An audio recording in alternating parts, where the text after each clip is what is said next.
30 days ago, you stood at a quiet crossroads. Maybe you were frustrated, tired of waking up in pain, or just done with wondering when the next cramp would strike. But instead of waiting for it to pass, you made a decision. You chose to take your health into your own hands. You chose change. You chose care. You committed to giving your body a voice and to finally listening. Not just to drink more water. Not just to stretch or eat better. But to make peace with the tension, the fatigue, the aches, and to do something about it. And today you've made it. This isn't just the end of a 30-day program. This is your turning point. Whether you came here because of nighttime leg cramps, post-workout tightness, or mysterious spasms that disrupted your life, you stayed. You learned. You showed up for yourself again and again. And now we're here to reflect, to celebrate.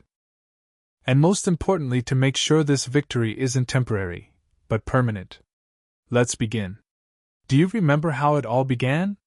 In the very first week, we didn't rush to quick fixes. We didn't reach for pills or patches. Instead, we did something far more powerful. We stopped. We listened. We observed. We asked a simple but transformative question: why is this happening?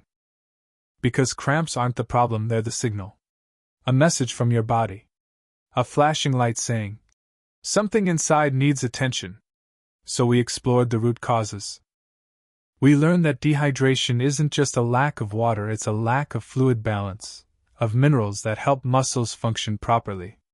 We understood that electrolytes, especially potassium, magnesium, calcium, and sodium, are the silent heroes keeping your muscles from misfiring. We uncovered how overusing muscles, or even sitting too long without moving, can trigger cramps. We recognize that circulation matters, that blood flow carries the nutrients and oxygen your muscles depend on. And for some, we even discovered that medications or hidden health conditions may be playing a role. But the real turning point? It wasn't in the information, it was in your decision to start paying attention. That first week was about shifting your mindset from frustration to curiosity. From reacting to reflecting. From fearing the pain to finally understanding it. And that shift, that awareness, was your first true breakthrough. It wasn't glamorous. It wasn't fast. But it was foundational.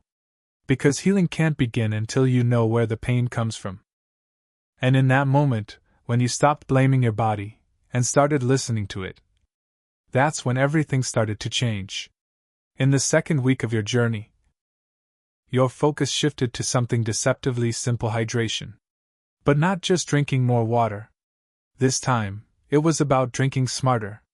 You began to understand that plain water, in excess and without minerals, could actually dilute your system, leaving your muscles vulnerable, not stronger. So you stopped just gulping water and started replenishing. You added a pinch of unrefined sea salt to your bottle, not for flavor, but for function. You squeezed lemon, stirred in natural electrolytes, and looked for balance rather than bulk. You discovered that coconut water, rich in potassium, was far more healing than any sugary soda. And for the first time, you read nutrition labels not as a chore, but as a skill. You weren't just drinking. You were strategizing. And your body noticed. Your blood circulated more efficiently. Your muscles relaxed without spasms. Your energy stopped spiking and crashing, it flowed. You felt clearer, lighter, more in sync. And for many of you, this was the moment the cramps began to lose their grip. Because hydration isn't about drowning your thirst, it's about restoring your rhythm. And this week, you did just that, one mindful sip at a time. Week 3 arrived not with intensity, but with a quiet invitation to move. Not to burn calories. Not to punish your body. But to release what had been held too tightly, for too long. You began to understand that stiffness and cramps are old friends. When your body stays still for too long, tension gathers silently. Muscles shorten. Circulation slows. Discomfort brews quietly, until it finally shouts in the form of a cramp. So you chose to respond not with force, but with gentle intention. You began your days with simple stretches. Calf rolls to wake up your feet. Hamstring bends to free your legs. Toe point holds to reconnect with your lower body. Some of you went further, you tried slow yoga flows, tai chi in the backyard, or just mindful walking. And for those of you sitting long hours at a desk, you became your own best coach. You set reminders. You stood up. You shook out the tension. You breathed. And each small act, each lift, reach, twist, and bend became a statement. I honor this body. I want it to feel safe. I choose motion over numbness. And your body responded. Not with applause, but with quiet relief. Your muscles stopped gripping. Your legs felt less heavy. The cramps eased not because you forced them to stop, but because you let your body flow. Week 3 wasn't about exercise. It was about restoring a forgotten rhythm. You didn't have to do much, just enough to remind your body that it's alive, capable, and worthy of freedom. And in that rhythm, silence came.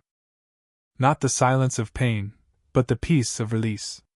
By the 4th week, something had shifted, not just in your body, but in your kitchen. You began to see food differently. Not as a source of guilt or confusion. Not as a number to track or a trend to follow. But as medicine, the kind your body recognizes, welcomes, and transforms. You let go of the mystery diets. The quick fixes. The empty promises in shiny packaging. Instead, you turned to real, whole foods. You chose with care, not with fear. You filled your plate with magnesium, potassium, and calcium in their most natural forms, bananas for steady muscle function, avocados for heart and nerve support, sweet potatoes to fuel and restore, leafy greens for strength and stamina, almonds for calm, yogurt for balance, salmon for healing. You didn't overhaul everything overnight. You simply made one intentional choice, then another. You cooked with love. You ate with purpose. And what happened was more than physical. Your energy began to rise. Your mind felt clearer. Your mood lifted. And yes, your cramps diminished. You weren't just feeding yourself. You were rebuilding something sacred, trust between your body and your choices. Food stopped being a struggle. It became a dialogue. A partnership. You learned that you don't need perfection, you need consistency. You don't need magic powders, you need nutrients your grandmother would recognize. You don't need rules, you need rhythm. And when you found that rhythm, your body listened. It responded with strength, ease, and gratitude. This week, you didn't just change what was on your plate. You changed your relationship with nourishment for good. As you entered the final stretch of your journey, your focus turned inward to the quieter forces often ignored but deeply powerful. Sleep and stress. You began to realize that healing isn't only about what you eat, drink, or do, it's also about how you rest and how you carry your emotions. You learned that poor sleep isn't just tiring, it's disruptive on a cellular level. It raises cortisol, lowers magnesium, and leaves your muscles anxious, rigid, and ready to cramp. You discovered that stress, whether loud or subtle, creates a body that's constantly bracing, muscles tight, nerves on edge, breath held shallow. So you changed how you end your day. You turned off the endless scroll. You traded blue light for warm light. You journaled your thoughts instead of burying them. You tried Epsom salt soaks, magnesium lotion, or simply placed a hand over your heart and breathed deeply, slowly, intentionally. And maybe, for the first time in a long time, your body felt safe. Not just relaxed but heard. Not just quiet but restored. You realized that rest is not the opposite of progress. It's the foundation for it. You stopped glorifying busyness and started protecting your peace. You created bedtime rituals that spoke to your nervous system, saying, "You are not in danger. You are safe now. You can let go." This final chapter wasn't about adding more to your routine, it was about allowing less. Less pressure. Less urgency. Less noise. Because true sustainability doesn't come from constant effort, it comes from rhythm. From learning when to act, and when to rest. From knowing that healing is cyclical, not linear. And by honoring that rhythm, sleep, stress, and softness. You completed this journey not just with less pain, but with more peace. Because this was never just about cramps. This was about reclaiming your calm. And remembering that healing, at its core, feels like coming home to yourself. So, where are you now? Perhaps the cramps are gone completely, a memory rather than a daily struggle. Or maybe they still visit you now and then, not as a threat, but as a quiet reminder. Or maybe they haven't disappeared entirely, but now you no longer fear them. You understand them. You know their language, and more importantly, you know how to respond. That alone is a profound transformation. Because healing isn't a straight line. It isn't about reaching perfection. It's about progress. It's about reclaiming control gently, consistently, day after day. And you've done just that. You've turned discomfort into knowledge, pain into patience. And your body? It feels the difference.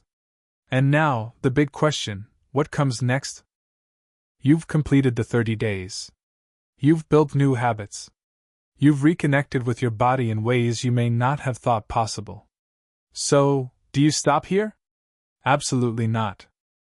Because this was never meant to be a sprint. It was your foundation. And now, you move forward not as someone trying to fix their body, but as someone learning to care for it long term. You keep going not because you have to, but because now, you know the value of how it feels when your body works with you, not against you. This isn't a challenge anymore. It's your lifestyle. Your anchors are simple, but powerful. Heavy checkmark: drink enough water 6 to 8 cups a day, but make it mineral rich. Add lemon, a pinch of salt, or coconut water when needed. Heavy checkmark: choose food that feeds your muscles and your mind. Whole, real ingredients over empty fillers. Heavy checkmark: move a little every day. Even 5 minutes of stretching can keep your body fluid and pain-free. Heavy checkmark: protect your sleep like it's sacred. Create a calm space before bed. Disconnect to reconnect. Heavy checkmark: if cramps return, don't panic, check in with your body, and seek professional guidance when needed. Your body is wise. Sometimes it's asking for deeper care. You've already done the heavy lifting, the learning, the adjusting, the showing up. Now, it's about sustaining. About choosing these habits not out of fear of cramps, but out of love for how good your body can truly feel. You've earned this new way of living. Now simply live it. Take a quiet moment for yourself. Place your hand gently on the part of your body where the pain used to live, your leg, your foot, your side, and close your eyes. Now, speak softly, or let the words echo within. I'm proud of myself. I listened. I changed. I showed up. And I healed. Let that truth settle in. If your eyes well up, let them. If your chest softens, breathe into it. That's not weakness, that's your body finally exhaling. You didn't just follow a program. You rewrote a story. And if you feel ready, share your story in the comments. Because someone, somewhere, is still hurting, and your journey could be their first step toward hope. This wasn't just another video. It was a turning point. A shared journey. A quiet revolution in how we care for our bodies, in how we reclaim our peace, in how we choose healing over habit. And you were a part of it. Your presence here matters. Your effort, your attention. Your willingness to show up, it matters. So if this journey brought you clarity, if your nights are quieter, your steps lighter, your spirit calmer, then don't keep it to yourself. Leave a comment. Your words might be the encouragement someone else needs. Subscribe for more stories and guidance on wellness and self-care. Like this video so it reaches others who are silently searching for answers. And most importantly, share it with a friend, a parent, a coworker, anyone still struggling with cramps and uncertainty. Because healing isn't something we do alone. It spreads. It uplifts. It connects. So thank you for your trust. Thank you for choosing health over habit. Thank you for choosing presence over pain. Thank you for being here.